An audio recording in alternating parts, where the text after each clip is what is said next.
Hello दोस्तों, आप सभी का स्वागत है आपके अपने यूट्यूब चैनल पर। मेरा नाम है रवि और आप मेरे साथ कर रहे हो अपनी सीटेट के लिए मैथ पेडागोजी की क्लासेस, जिसका आज अगला भाग है। तो हम शुरू करते हैं अपनी आज की क्लास। देखते हैं पहला क्वेश्चन कि एक ऐसी योजना जो है जानने का प्रयास करती है कि विद्यार्थी कितना समझें और इससे आधार पर यह तय किया जा सके कि प्रत्येक व्यक्तिगत अथवा वर्ग की आवश्यकता के अनुसार भविष्य का शिक्षण तय हो सके, तो उसको हम क्या कहेंगे, वो क्या कहलाता है आपको बताना है। पहला ऑप्शन है योगात्मक आकलन, दूसरा है सूचनात्मक आकलन, तीसरा है निदात्मक आकलन, चौथा है परीक्षण। तो बताइए उसको हम क्या कहेंगे। इसका सभी लोग आंसर करेंगे एक साथ। सभी लोग आंसर कीजिए। जितने भी हमारे साथी लोग जुड़ गए हैं कृपया एक बार वीडियो को शेयर कर दें सभी के पास में, और सभी को जोड़ लेंगे तो इसका हो जाएगा ऑप्शन नंबर सी। क्या हो जाएगा? निदात्मक आकलन। क्या हो जाएगा? निदात्मक आकलन, यानी ऑप्शन नंबर सी इसका बिल्कुल सही है। देखते हैं अगला क्वेश्चन। गणितीय उपकरण किसका उल्लेख करते हैं, आपको बताना है। तो आप लोग देखिए ऑप्शन और बताइए इनमें से किसका गणितीय उपकरण उल्लेख करते हैं। तो इसका हो जाएगा ऑप्शन नंबर ए। क्या हो जाएगा? परिकलन यंत्र, रेखक, इंच टेप और चांदा, कंपास आदि का गणितीय उपकरण उल्लेख करते हैं। ऑप्शन नंबर ए इसका बिल्कुल सही हो जाएगा। इसको याद रखना आप लोग। देखते हैं अगला क्वेश्चन। अगला है, यदि आप गणित के अध्यापक हैं तो मंदबुद्धि छात्रों के स्तर में सुधार लाने हेतु उपयोगी परीक्षा पद्धति, आपको बताना है कि अगर आप गणित के अध्यापक हैं तो बताइए कि जो छात्र मंदबुद्ध होते हैं उनके स्तर में सुधार लाने के लिए कौन सी परीक्षा उपयोगी रह सकती है, या फिर कौन सी परीक्षा कराने की उपयोगी पद्धति है। पहला है मंदबुद्धि परीक्षण, दूसरा है निदात्मक परीक्षण, तीसरा है विश्लेषणात्मक परीक्षण, चौथा है सृजनात्मक परीक्षण। तो बताइए इनमें से कौन सा ऑप्शन सही हो जाएगा। तो इसका हो जाएगा, इसका क्या हो जाएगा? ऑप्शन नंबर बी हो जाएगा। क्या हो जाएगा? निदानात्मक परीक्षण, ये इसका बिल्कुल सही आंसर है। जितने भी साथी जुड़ गए एक बार चैनल को शेयर कर दीजिए साथियों। क्लास बनाने में और क्वेश्चन लाने में बहुत ज़्यादा समय देना पड़ता है।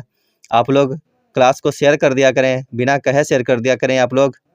देखते हैं अगला क्वेश्चन। अगला क्वेश्चन है, कक्षा 4 की ज्यामिति कक्षा में अध्यापक ने विद्यार्थियों को 30 डिग्री, 60 डिग्री तथा 90 डिग्री माप के कोणों की रचना व उनके विभाजन करने का प्रदर्शन किया। एक अध्यापक ने जो कक्षा 4 में पढ़ा रहा था उसने विद्यार्थियों को 30 डिग्री, 60 डिग्री और 90 डिग्री के कोणों की रचना व उनके विभाजन करने का प्रदर्शन करके दिखाया कि कैसे कैसे क्या करना है आपको। उसके बाद विद्यार्थियों को 15 डिग्री और 45 डिग्री के कोण बनाने को कहा। उसके बाद में उसने कहा कि अब आप लोग अपने आप बनाएंगे 15 डिग्री और 45 डिग्री का कोण। इस समय यह कार्य अध्यापक का जो प्रयोजन दर्शा रहा है वह है, तो आपको बताना है जो अध्यापक का यह कार्य प्रयोजन दर्शा रहा है उसको हम क्या कहेंगे। पहला ऑप्शन है शिक्षार्थी की उपलब्धियों का संक्रियात्मक परीक्षा में आकलन करना, दूसरा है अनुभव संबंधी अधिगम का मौका देंगे, तीसरा है दिए गए कार्य को पूरा करने के लिए विद्यार्थियों की समझ तथा सीखे गए 2 कौशलों को समन्वित करने का आकलन, चौथा है प्रत्येक विद्यार्थी को किसी न किसी कार्य में व्यस्त करना। तो बताइए इसमें कौन सा ऑप्शन सही हो जाएगा। तो इसका हो जाएगा ऑप्शन नंबर सी, यानी दिए गए कार्य को पूरा करने के लिए विद्यार्थी की समझ तथा सीखे गए 2 कौशलों से को समन्वित करने का आकलन किया जा रहा है। यहाँ पर ऑप्शन नंबर सी इसका बिल्कुल सही हो जाएगा। तो आप लोग इसको याद रखना है। इस प्रकार के ही क्वेश्चन आपको देखने को मिलेंगे एग्जाम के अंदर। आगे चलते हैं। निम्नलिखित में से किसने विचारण की बुद्धि और गणितीय संकल्पनाओं के विकास के बीच एक निकट संबंध स्थापित किया, आपको बताना है इनमें से किसने विचारण की बुद्धि और गणितीय संकल्पनाओं के विकास के बीच एक निकट संबंध स्थापित किया है। क्या वो अनुसंधान है, प्रदर्शन है, परीक्षण या फिर समीकरण है। तो बताइए क्या हो जाएगा इसका आंसर। इसका तो आप बताइए इसका क्या हो जाएगा ऑप्शन है। इसका हो जाएगा ऑप्शन नंबर 1। क्या हो जाएगा? अनुसंधान। आंसर नंबर ए हो जाएगा अनुसंधान। अगला क्वेश्चन देखते हैं। क्रियात्मक गणित का महत्व है, आपको बताना है क्रियात्मक गणित का महत्व क्या है। ऑप्शन देखते हैं। प्रत्यक्ष अनुभव, स्वयं करके सीखना, अवधारणाओं का स्पष्ट एवं स्थायी होना, चौथा है उपर्युक्त सभी। तो बताइए इनमें से कौन सा ऑप्शन सही हो जाएगा। क्रियात्मक गणित का महत्व है, तो आपको बता दें इसमें सारे के सारे ऑप्शन सही हो जाएंगे। प्रत्यक्ष अनुभव, स्वयं करके सीखना और अवधारणाओं का स्पष्ट एवं स्थायी होना, यानी इसका ऑप्शन नंबर डी सही है। इसमें उपयुक्त सभी हो जाएंगे। अगला क्वेश्चन देखते हैं। गणित में लेखन को शामिल करने की एक रणनीति है। आपको बताना है कि गणित में लेखन को शामिल करने की क्या रणनीति है। पहला है पाठ्यक्रम को समय समय पर पूरा करना, दूसरा है परीक्षण प्रारूप से परिचित होना, तीसरा है अर्थपूर्ण प्रत्यक्ष अनुभव उपलब्ध करना, चौथा है उपयुक्त सभी। तो बताइए इनमें से कौन सा ऑप्शन सही हो जाएगा। गणित में लेखन को शामिल करने की एक रणनीति क्या हो जाएगी। सभी लोग आंसर करेंगे। जो लोग नए जुड़ रहे हैं चैनल को सब्सक्राइब करते हुए चलेंगे। साथ में अपनी बेहतरीन तैयारी के लिए हमारे साथ करते रहिए अपनी बेहतरीन तैयारी। काफ़ी अच्छे अच्छे क्वेश्चन आपके लिए हम लेकर के आ रहे हैं लगातार। तो इसका हो जाएगा ऑप्शन नंबर सी, अर्थपूर्ण प्रत्यक्ष अनुभव उपलब्ध करना। ऑप्शन नंबर सी इसका बिल्कुल सही हो जाएगा। आगे चलते हैं।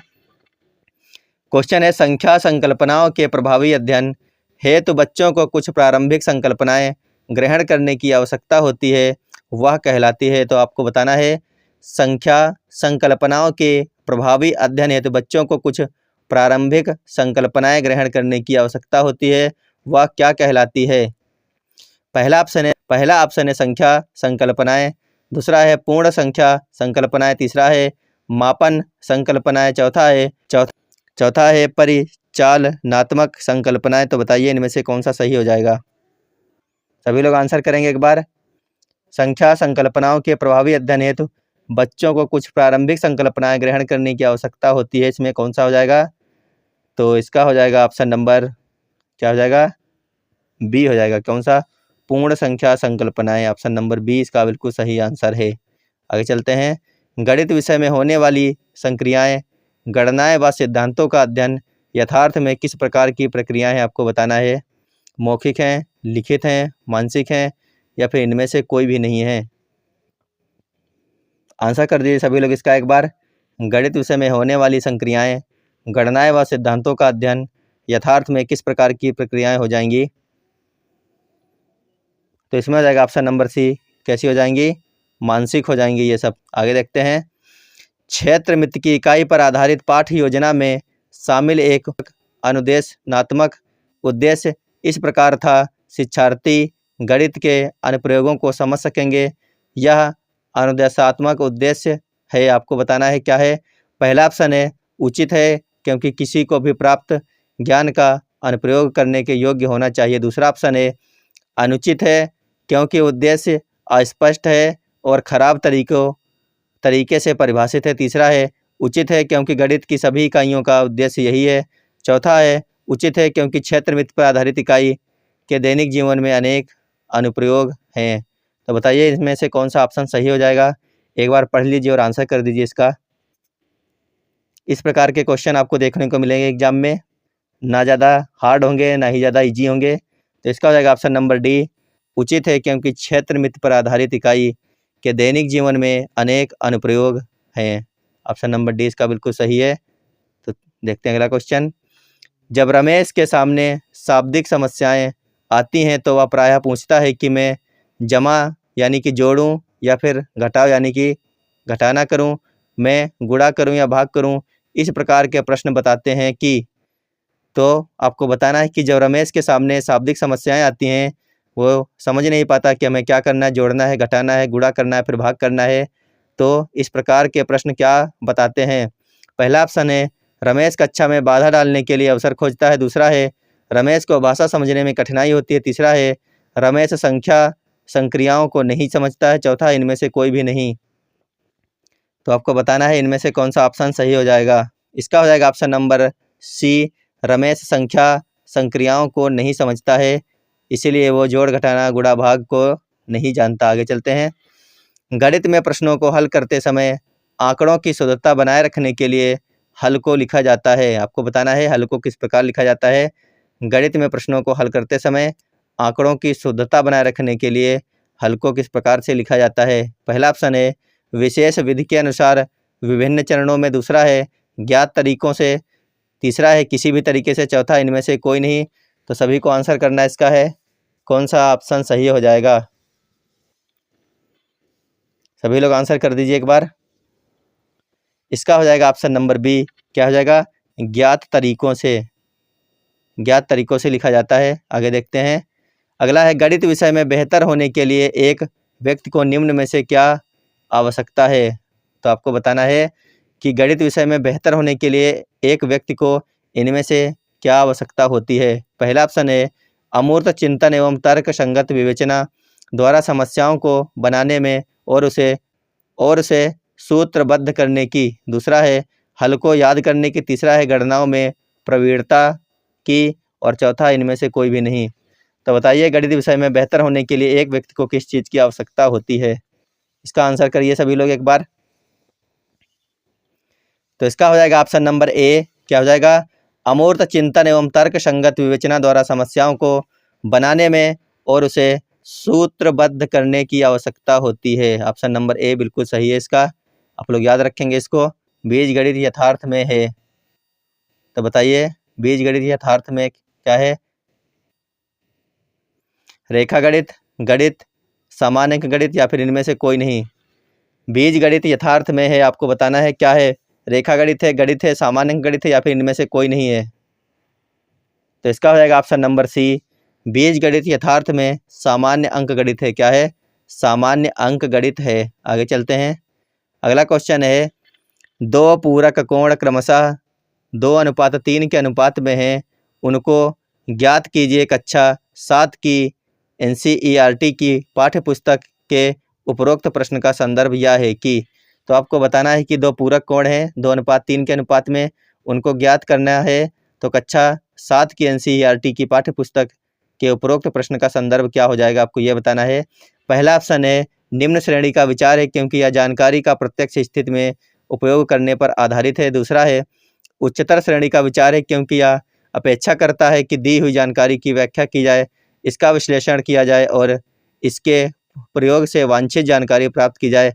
तीसरा ऑप्शन है उच्चतर श्रेणी का विचार है क्योंकि यह अपेक्षा करता है कि दी हुई जानकारी से चित्र की रचना की जाए। चौथा आंसर है निम्न श्रेणी का विचार है क्योंकि यह एक स्मरण ज्ञान पर आधारित है। तो बताइए इनमें से कौन सा ऑप्शन सही हो जाएगा। आप लोग इसको एक बार और पढ़ लीजिए आराम से और आंसर कर दीजिए सभी लोग इसका। काफ़ी अच्छा है, काफ़ी अच्छा क्वेश्चन है। इसी प्रकार से क्वेश्चन आपको देखने को मिलेंगे एग्जाम के अंदर। तो इसका हो जाएगा ऑप्शन नंबर बी। क्या हो जाएगा? उच्चतर श्रेणी का विचार है क्योंकि अपेक्षा करता है कि दी हुई जानकारी की व्याख्या की जाए, इसका विश्लेषण किया जाए और इसके प्रयोग से वांछित जानकारी प्राप्त की जाए। ऑप्शन नंबर बी इसका बिल्कुल सही है। आप लोग इसको देख लीजिए एक बार और इसका ऑप्शन नंबर बी सही हो जाएगा। देखते हैं अगला क्वेश्चन। अगला है समस्या समाधान पद्धति है। आपको बताना है समस्या समाधान पद्धति कौन सी है। ऑप्शन देखिए और आंसर कीजिए एक बार। ऑप्शन पढ़िए सभी लोग, आंसर कीजिए आप लोग इसका। क्या हो जाएगा? समस्या समाधान पद्धति कौन सी है इनमें से? समस्या समाधान पद्धति हो जाएगी ऑप्शन नंबर डी। क्या हो जाएगा? गणितीय बोध भाव विचारों और तकनीकों के माध्यम से क्रमिक तथा व्यवस्थित दिशा निर्देश। क्या हो जाएगा? गणितीय बोध भाव विचारों और तकनीकों के पदानुक्रमिकता के माध्यम से क्रमिक तथा व्यवस्थित दिशा निर्देश। देखते हैं अगला क्वेश्चन।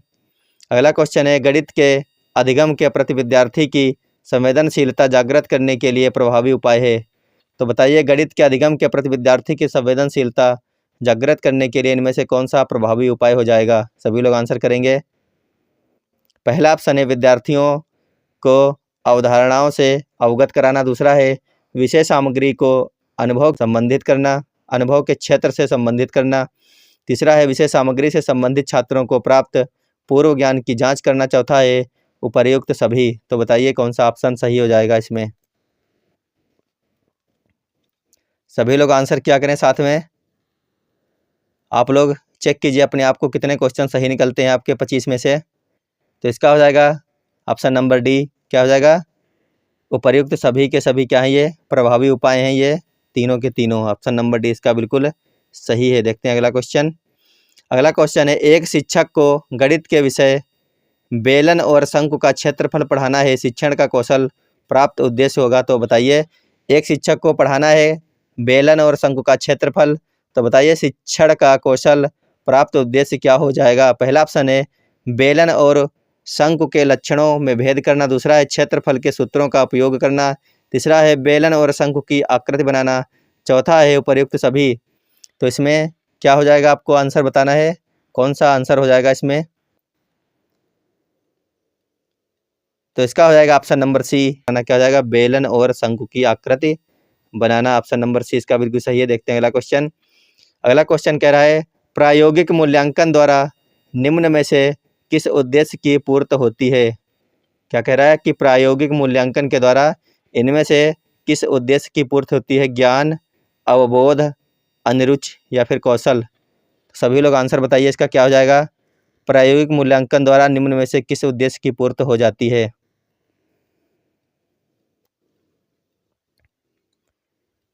तो इसका हो जाएगा ऑप्शन नंबर डी, क्या हो जाएगा, प्रायोगिक मूल्यांकन के द्वारा कौशल के उद्देश्य की पूर्ति होती है। किसकी, कौशल के उद्देश्य की पूर्ति हो जाती है। आगे देखते हैं। गणित शिक्षण में निम्नलिखित व्यूह रचनाओं का प्रयोग किया जाता है। आपको बताना है कि गणित शिक्षण में निम्नलिखित व्यूह रचनाओं का प्रयोग किया जाता है। पहला है चित्राधारित विधा, दूसरा है कविता विधा, तीसरा है पहेली विधा, चौथा है उपर्युक्त सभी विधा।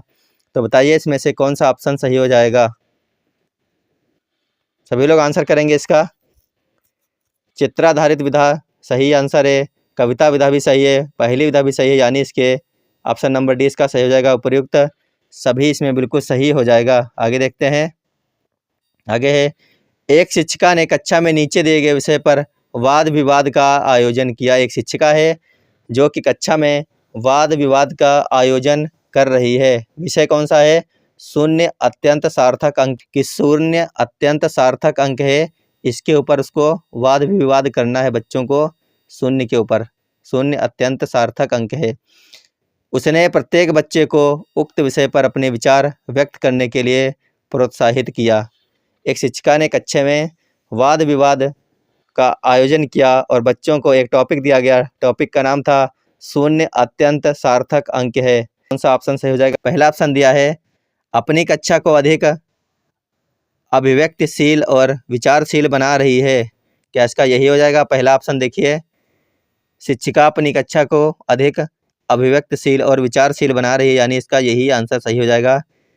बाकी हैं अपना समय व्यतीत कर रही है, क्योंकि छात्रों की मनः स्थिति पढ़ने की नहीं है। तीसरा है बच्चों को तार्किक शक्ति विकसित करने के लिए अपनी गणित की कक्षा को जीवन कौशल की कक्षा की भांति उपयोग कर रही है। ये भी नहीं होगा, ये भी नहीं होगा। बच्चों को समस्याओं को हल करने की कुशलता की और प्रवृत्त कर रही है, ये भी नहीं होगा। इसका ऑप्शन नंबर एक सही हो जाएगा। क्या हो जाएगा, ऑप्शन नंबर एक इसका बिल्कुल सही आंसर हो जाएगा। देखते हैं अगला क्वेश्चन। अगला क्वेश्चन है मुक्त अंत वाले प्रश्न की पहचान कीजिए। क्या कह रहा है कि मुक्त अंत वाले प्रश्न की पहचान कीजिए। अभाज्य गुणनखंड विधि का प्रयोग करते हुए 512 का घनमूल ज्ञात कीजिए। क्या यह मुक्त अंत वाले प्रश्न की पहचान है। ये नहीं है। अगला देखते हैं 10 के घन को ज्ञात कीजिए। ये भी नहीं आएगा। कोई 5 संख्याएं लिखिए जिनका घन 64 से अधिक हो। क्या कह रहा है, कोई भी इस प्रकार की 5 संख्या लिखी है कि जिनका घन 64 से अधिक हो। तो ये जो है मुक्त में आएगा, क्योंकि आप ऐसी कई संख्याएं लिख सकते हो कि जिनका घन 64 से अधिक हो सकता है, यानी कि ऑप्शन नंबर सी इसका बिल्कुल सही है। इसमें आप बाध्य नहीं हो, कोई भी संख्या लिख सकते हो आप 5 जिनका घन 64 से अधिक होना चाहिए। आगे देखते हैं। यदि कोई विद्यार्थी गणित के सवालों को हल करने के लिए सामान्य से विशेष की ओर का सिद्धांत लागू करता है तो वह सवालों को हल करने में किस विधि का प्रयोग कर रहा है। तो आपको बताना है वह किस विधि का प्रयोग कर रहा है। यदि वह अपने गणित के सवालों को हल करने के लिए सामान्य से विशेष की ओर का सिद्धांत लागू करता है तो पहला है संश्लेषण विधि, दूसरा है विश्लेषण विधि, तीसरा है आगमन विधि, चौथा है निगमन विधि। तो बताइए, इस प्रकार के क्वेश्चन आपको हम करवा भी चुके हैं पहले, और एक हमारी मैथ पेडागोजी की पहली जो क्लास थी वो इन्हीं विधियों पर आधारित थी। सभी की सभी जितनी प्रकार की विधि आती है मैथ्स में वो सारी की सारी विधियाँ आपको करवा दी गई हैं। अगर आपने क्लास नहीं देखी तो ज़रूर देखना। फिलहाल इसका आंसर हो जाएगा ऑप्शन नंबर डी। कौन सी विधि है ये, निगमन विधि है। कैसी है, निगमन विधि होती है सामान्य से विशेष की, और ऑप्शन नंबर डी इसका बिल्कुल सही हो जाएगा। देखते हैं अगला क्वेश्चन। गणित में लिखित कार्य द्वारा निम्न में से किस उद्देश्यों की पूर्ति की जा सकती है। आपको बताना है गणित में लिखित कार्य द्वारा निम्न में से किस उद्देश्यों की पूर्ति की जा सकती है। पहला ऑप्शन है सीखी गई विषय वस्तु का लेखा तैयार करना। दूसरा है सीखे गए प्रकरणों, नियमों, सूत्रों, सिद्धांतों आदि की लिखित रूप में जांच करना। तीसरा है ऐसी समस्याओं का समाधान तथा गणना कार्य जो कि मौखिक रूप से न किया जा सके। चौथा है उपर्युक्त सभी। तो बताइए गणित में लिखित कार्य द्वारा निम्न में से किस उद्देश्य की पूर्ति की जा सकती है? सभी लोग आंसर करेंगे। तो इसका हो जाएगा ऑप्शन नंबर डी, उपर्युक्त सभी हो जाएंगे। इसमें क्या हो जाएंगे? उपर्युक्त सभी उद्देश्यों की पूर्ति की जा सकती है। आगे देखते हैं आज का अंतिम क्वेश्चन, निम्नलिखित में से कौन सा विषय एनसीएफ 2005 के अनुसार प्राथमिक स्कूल गणित पाठ्यक्रम का हिस्सा नहीं है? तो आपको बताना है इनमें से कौन सा विषय जो है एनसीएफ के अनुसार प्राथमिक स्कूल गणित पाठ्यक्रम का हिस्सा नहीं है।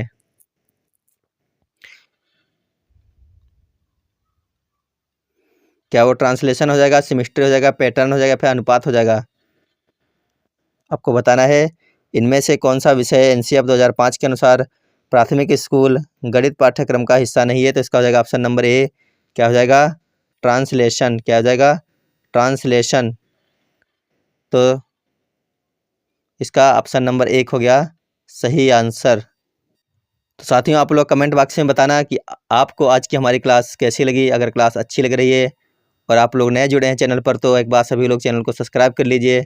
बाकी सभी लोगों से यही बोलना है कि वीडियो ख़त्म होने के बाद में आप लोग इस क्लास को ज़्यादा से ज़्यादा लोगों के पास में शेयर कर देंगे और वीडियो को लाइक कर लेंगे। और जो लोग लगातार जुड़े हुए हैं वो लोग हमारी पिछले अगर आपने क्लासेस नहीं देखी है तो ज़रूर देख लीजिए। मैथ्स की हों, हिंदी की पढ़ चुके हैं, साइंस की एक क्लास पढ़ चुके हैं, सामाजिक विज्ञान की क्लास पढ़ चुके हैं। बाकी आपकी जो सीटेट में ईवीएस यानी कि पर्यावरण की क्लासें होती हैं उसका संपूर्ण आपको थ्योरी करवा दिया गया है। अगर आपने नहीं देखी है तो स्पीड बढ़ा करके देख लीजिए, वो आपके लिए काफ़ी महत्वपूर्ण रहने वाली हैं सभी की सभी क्लासेस। तो आज का वीडियो देखने के लिए धन्यवाद। Bye bye.